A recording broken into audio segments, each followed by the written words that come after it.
igunundu lilapha ya inyandezi uma umwisho kufanele ungene lapha ufume lapha uze thini usuyibonyana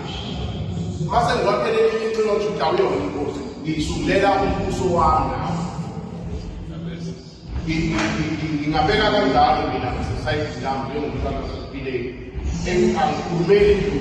ngikhulumile phambi kwenu ukuthi mina angikwazi ukudluka lokhu engikubonayo ngoba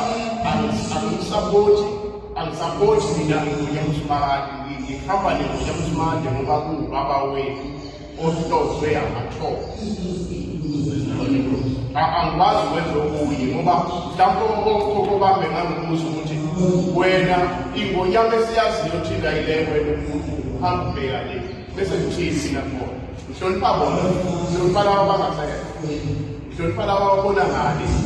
laba ababona kakhulu ukuthi ngikhuluma leli qiniso lizwe ngabantu abantu banamuntu abalekela iqiniso awukwazi ukuthi uma uyinkosana noma ukhethiwe umndeni kuthiwa wena uzoshisela iphepho la ekhaya ebese kusuka umfowethu eyoshisa iphepho ngalo manje bese nithi uyena ozomlandela kube kuyilokho nomndeni ukuthi uyena ufanele akushisele iphepho la ekhaya sekukhuluma ngemndeni yenu nginazizwe sikazulu ngeke kwena manje-ke mina ngingasho kanjani ukuthi Mageba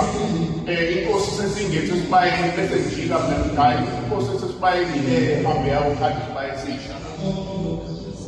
akulona iqiniso lelo ubulala isizwe lokho isizwe siyofa emveni kwanaMombani benza leyo mkhulu isizukulwane saleso sizwe siyofa sibulawe yindlela abenze ngayo laba bebephethe ngaleso sikhathi ngoba bahambanga eqinisweni kodwa abantu babehamba eqinisweni elimileyo ingonyama